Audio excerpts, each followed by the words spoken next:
రాజ్యసభలో ప్రధాని మోదీ మాట్లాడుతున్నారు. ఇప్పుడు లైవ్ చూద్దాం. बड़े निकट से आपको अलग अलग भूमिकाओं में देखा है. बहुत सारी आपकी भूमिका ऐसी भी रही जिसमें आपके साथ कंधे से कंधा मिलाकर कार्य करने का भी मुझे सौभाग्य मिला है. पार्टी कार्यकर्ता के रूप में आपकी वैचारिक प्रतिबद्धता रही हो, एक विधायक के रूप में आपका कामकाज हो, सांसद के रूप में सदन में आपकी सक्रियता हो, भारतीय जनता पार्टी के अध्यक्ष के रूप में आपका सांगठनिक कौशल्य और लीडरशिप की बात हो, कैबिनेट मंत्री के रूप में आपकी मेहनत, नवाचार का आपका प्रयास और उससे प्राप्त सफलताएं देश के लिए बहुत उपकारक रही है, या फिर उपराष्ट्रपति और सदन में के सभापति के रूप में आपकी गरिमा और आपकी निष्ठा. मैंने आपको अलग अलग जिम्मेदारियों में बड़े लगन से काम करते हुए देखा है. आपने कभी भी किसी भी काम को बोझ नहीं माना. आपने हर काम में नए प्राण फूंकने का प्रयास किया है. आपका जज्बा, आपकी लगन हम लोगों ने निरंतर देखी है. मैं इस सदन के जरिए प्रत्येक माननीय सांसद और देश के हर युवा से कहना चाहूंगा कि वो समाज, देश और लोकतंत्र के बारे में आपसे बहुत कुछ सीख सकते हैं.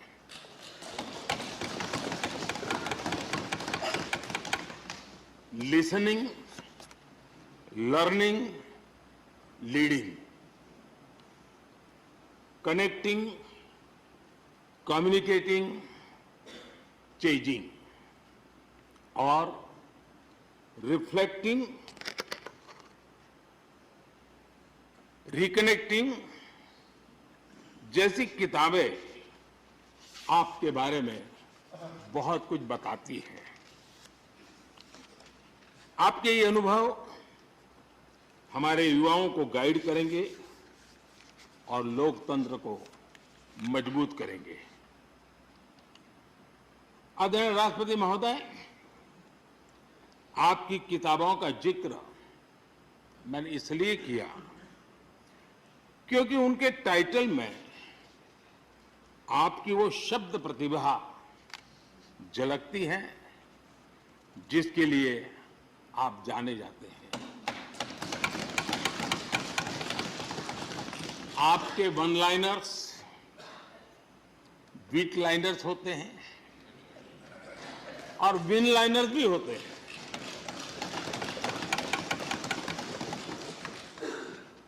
यानी उसके बाद कुछ और कहने की जरूरत ही नहीं रह जाती.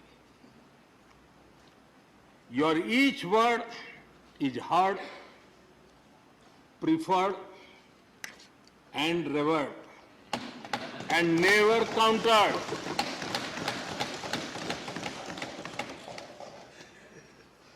कैसे कोई अपनी भाषा की ताकत के रूप में और सहजता से इस सामर्थ्य के लिए जाना जाए और उस कौशल से स्थितियों को दिशा मोड़ने का सामर्थ्य रखे.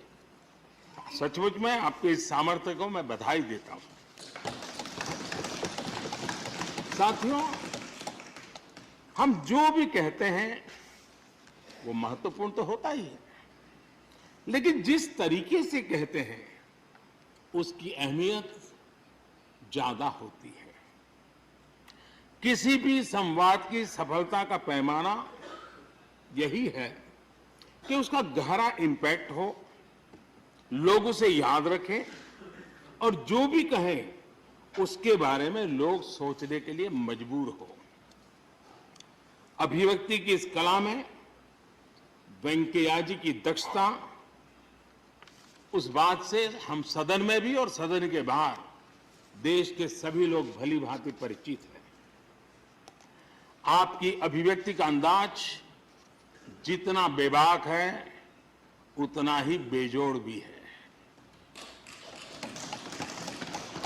आपकी बातों में गहराई भी होती है, गंभीरता भी होती है, वाणी में बीट भी होता है और वेट भी होता है, वार्मथ भी होता है और विजडम भी होता है।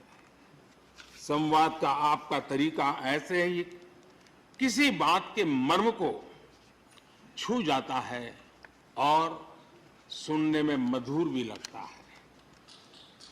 आदरणीय सभापति महोदय, आपने दक्षिण में छात्र राजनीति करते हुए अपना राजनीतिक सफर शुरू किया था।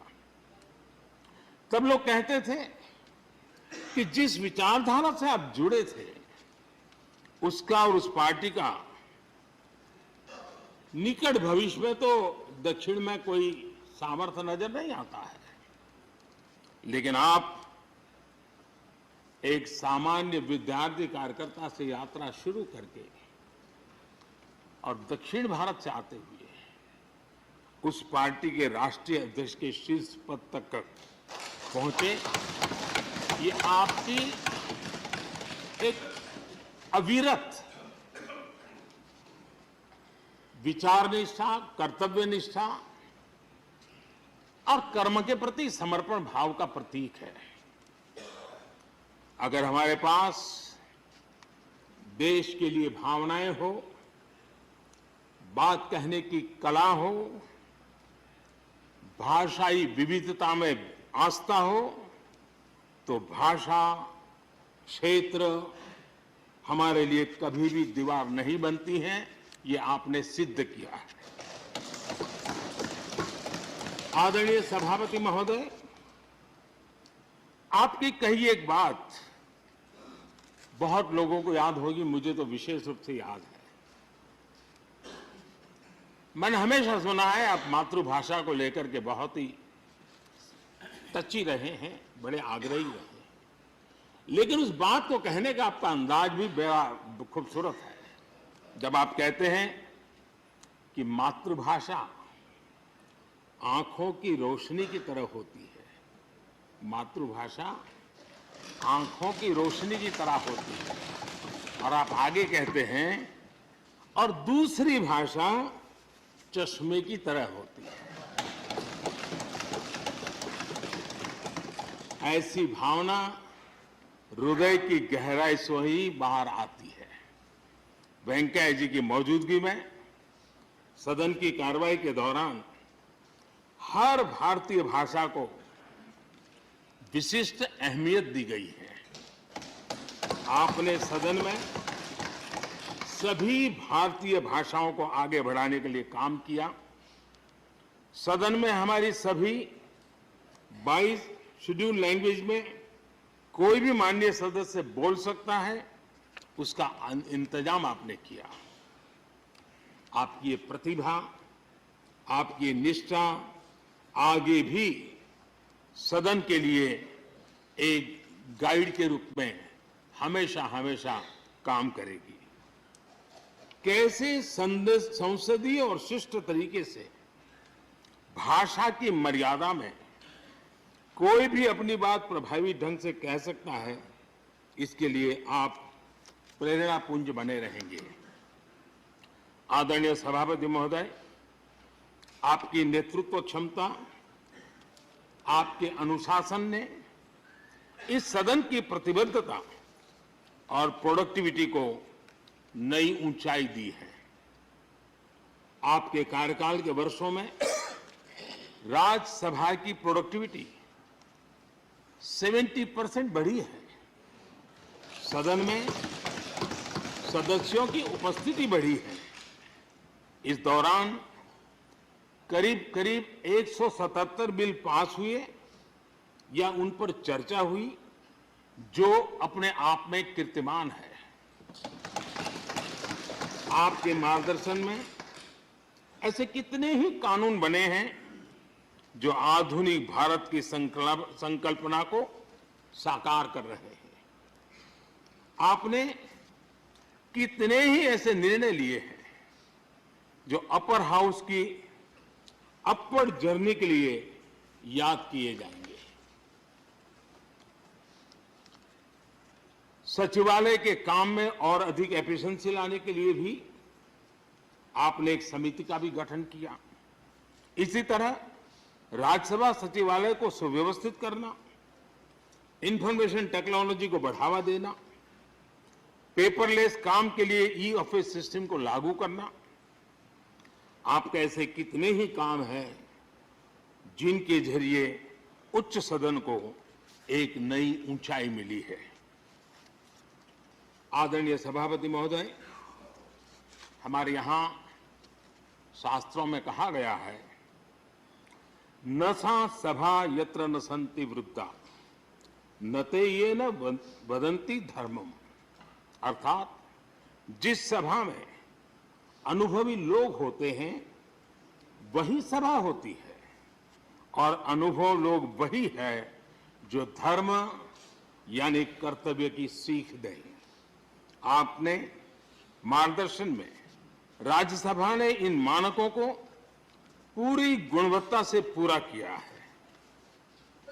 आप माननीय सदस्यों को निर्देश भी देते थे और उन्हें अपने अनुभवों का लाभ भी देते थे, और अनुशासन को ध्यान में रखते हुए प्यार से डांटते भी थे।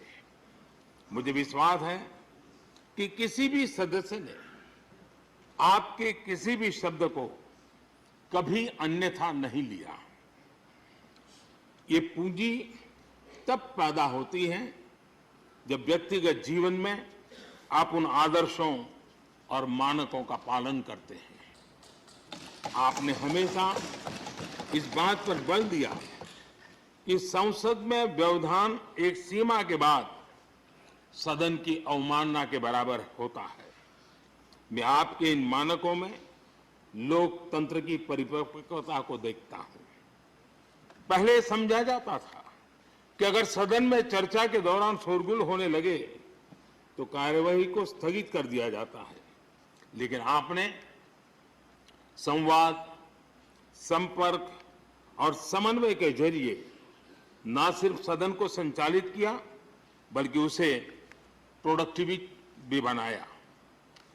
सदन की कार्यवाही के दौरान जब सदस्यों के बीच कभी टकराव की परिस्थिति पैदा होती थी तो आपसे बार बार सुनने को मिलता था, let the government propose, let the opposition oppose and let the house dispose.